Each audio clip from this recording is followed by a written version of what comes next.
on the backs of a migrant labour force, Newcastle, New South Wales is located 2 hours north of Sydney and is now a post-industrial town that is currently being revitalised.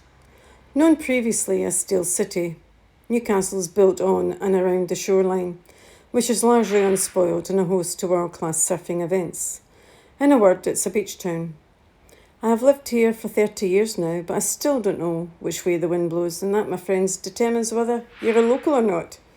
The wind blowing on or offshore means that you can either surf here or there, and that is their religion.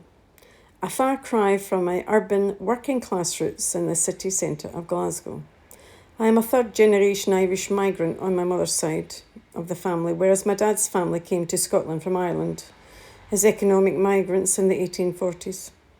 Newcastle has been good to me. I love that my two girls have grown up in the clean and open spaces that are so common to Australian culture.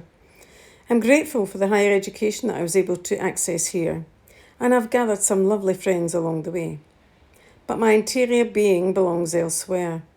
In 2013, I worked on a diptych drawing series titled The Selkie. It was for a collaborative project led by Ciara O'Toole, who I worked with at the University of Newcastle.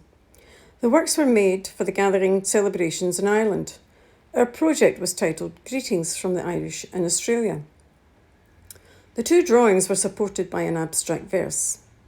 And if you read it, it kind of tells you how I feel about being here.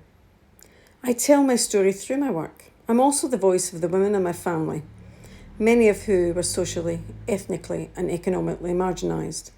Their voices were never heard outside of their communities.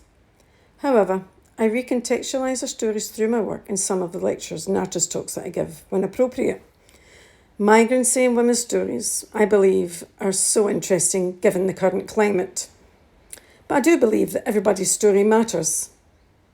So let's go and have a look at my studio at Newcastle Art Space. I've been a tenant here since 2006.